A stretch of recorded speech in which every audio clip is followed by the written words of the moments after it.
Hello, everybody. I am Ann Robinson. Welcome to my channel where it is awesome to be Ann and it is awesome to be you. Yes, it is. And I am coming at you today. Yes, it is time to elevate our minds because mental elevation is required. And forgive me that it is not at the beginning of the week, but hey, it is still on a day that we can, going forward, exercise our right to improve and get better in those areas that we need to, because we need to make lifetime changes, not changes just for today or tomorrow or this week, but what? For a lifetime, like I said. All right, so let's look at the card. And I'm just going to kind of let stuff go off the top of my dome, just like I normally do. I thought I saw this and I thought this would be a pretty good card to talk about. Here is the card itself, very a lovely card, and it says, a family is a place where principles are hammered and honed on the anvil of everyday living. And that's from Charles Swindoll.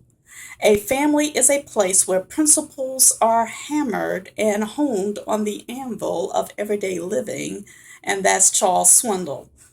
And that just brings some things to mind. I guess I thought of this because I wanted to bring it up because, you know, as a parent, sometimes we can shelter our kids really, really well, and or we can not put enough limitations on them and kind of, discipline them loosely, or there is a point where some parents don't really do any discipline.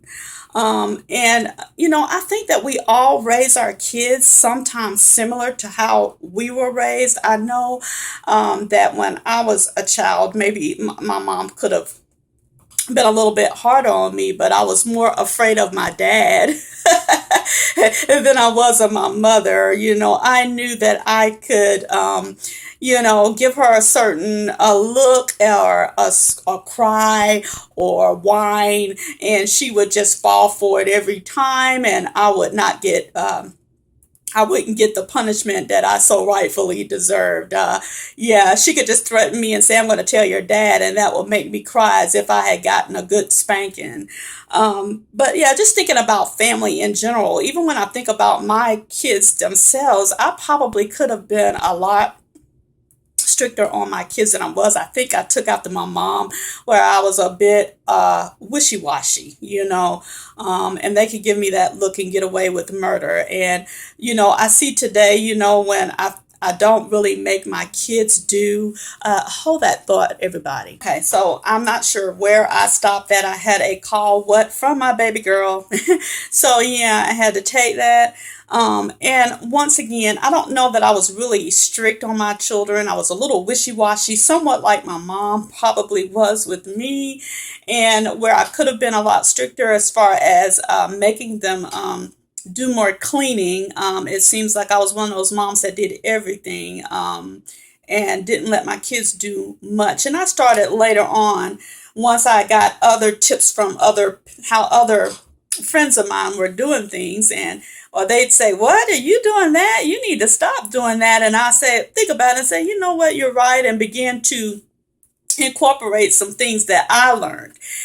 We do as we learn, of course, from our parents, and learn a few tricks along the way. And with parenting, I don't think anybody comes with a parenting manual. We kind of wing it and figure it out as we go.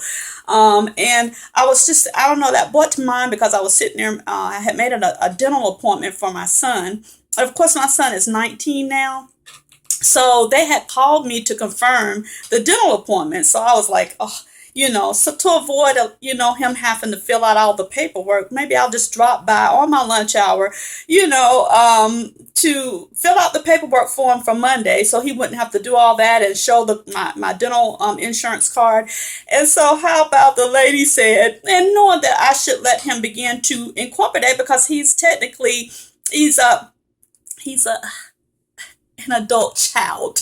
That's how he's my adult child, okay, because he is 19. He will be 20 in a few more months. So yeah, so he really needs to go fill. She told me he has to fill out the paperwork since he is of age. And I was like, oh, okay, well, I understand, thank you. So, our job as a mother seems to be non-ending. It seems to get to be more of concerns as they get older, which I thought that it would be, diminished as they grow older, and it does not. But anywho, it caused me to think about that situation that happened. I know that everybody has heard about the gorilla incident. I'm not here to talk about that, but I will say that I know that I was one of those parents that watched my child. But I thought about that, because I don't believe that anyone should sit in judgment over this mom, and her kid, because things do happen, and it only takes a quick second for a child to get into a situation, and the parent to, that quick. Kids are quick, and yes, I believe that parents should keep their eyes on their kid. We have a responsibility to take care of and watch our children, but things happen sometimes in spite of. And I know that I remembered when, and I had forgot about this incident while I'm sitting here thinking over and listening to people give reviews and talk about that situation at the zoo, that I went to the theme park, okay, here.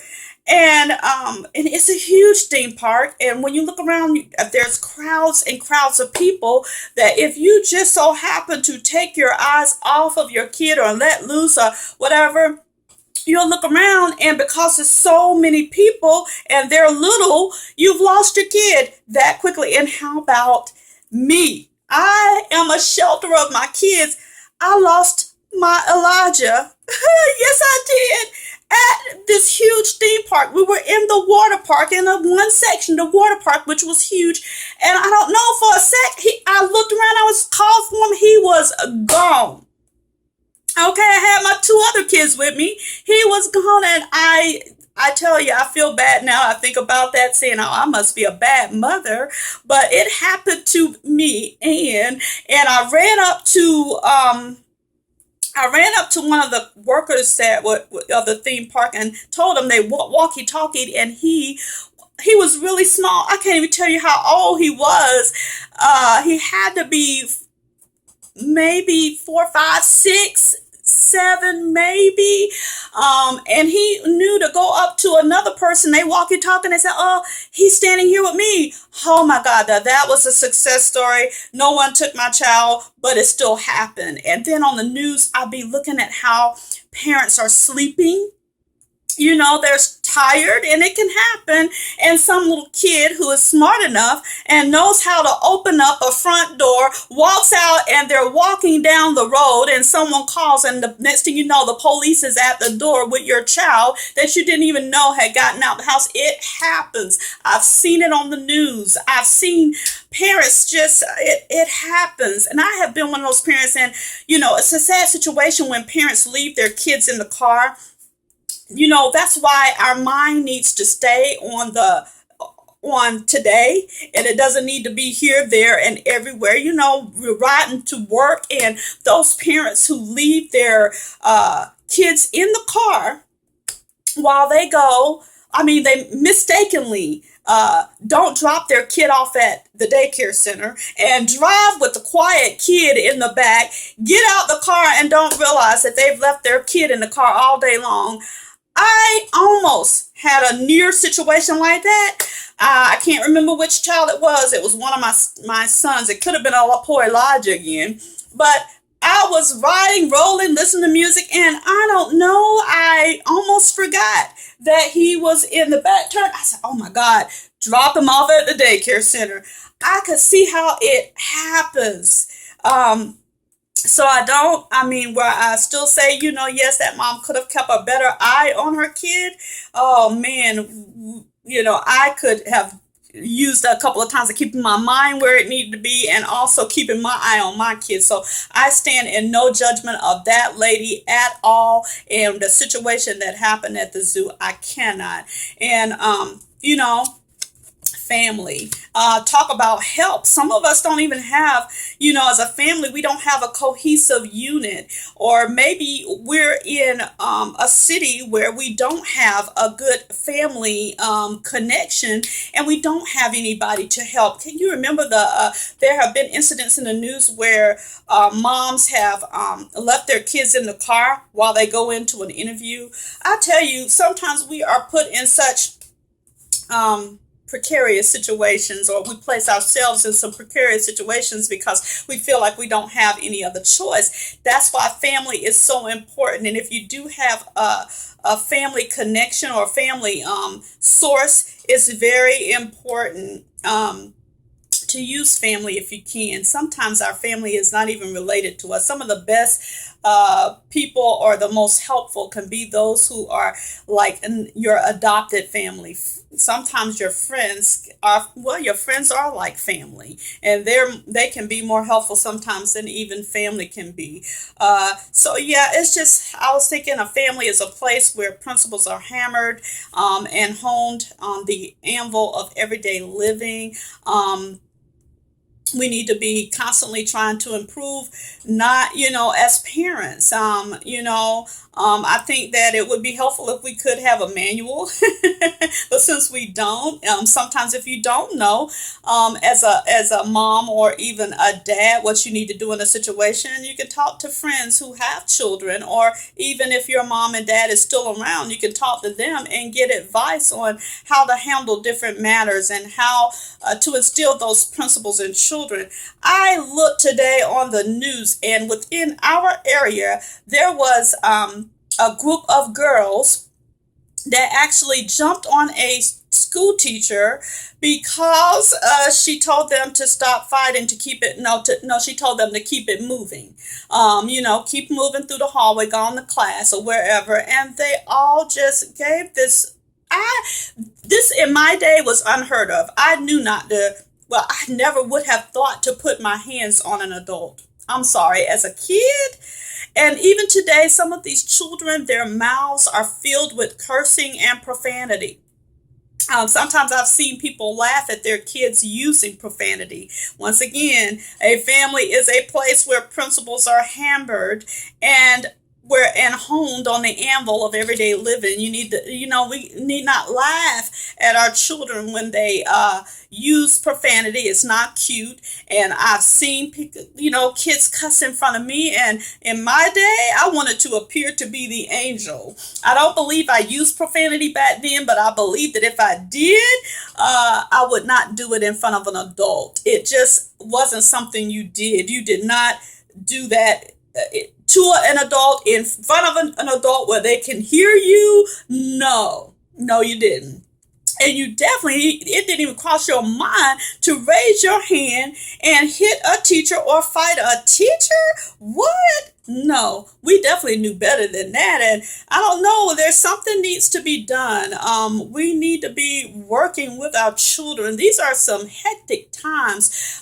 Even for children, I think that things are a lot more difficult because you have so much peer pressure and there's just so much going on. But somehow we've got to grab our children back. We've got to get things back on track for sure.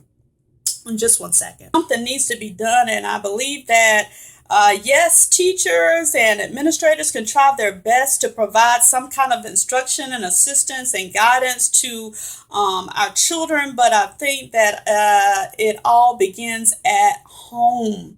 And I think that we as adults sometimes can do better as well and make better decisions on how we behave and what example we set for anyone's children that may see us.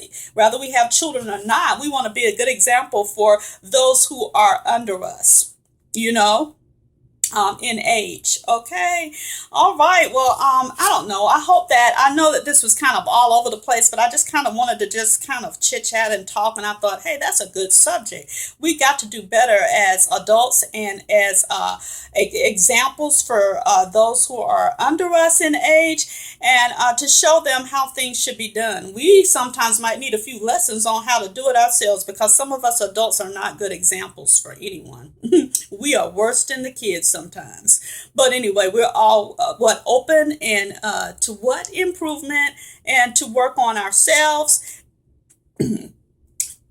Excuse me. Yeah, I had to get a big old gulp of water or something. Good God. Anyway, all better.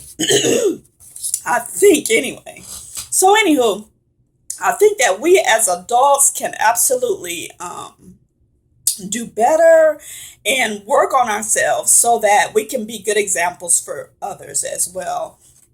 And certainly we need to be able to give good feedback, to our children as best that we can, because sometimes if they're older children, they're going to do what they want to anyway. But sometimes you have to let them know, what you know about the situation, and then let them make the decision and pray that they do the right thing. And as well, I've also noticed that even with my friends, I'm not going to be a yes person. If I see that you're doing something and I feel like it's going to be negative for you or for someone else that it might be directed at that you're doing, sometimes we need to open up our mouths and even be an example for our friends as adults. We've got to try to try to be a help wherever we are. All right. And an example to whomever it might be. I don't care what their age is. So anywho, that's enough said. I'm at 16 minutes and I got choked. Yeah, I'm choked all up with this conversation. But anywho, thank you so much for watching, and I will see you where in my next video. Peace and blessings. What? Until next time, everybody.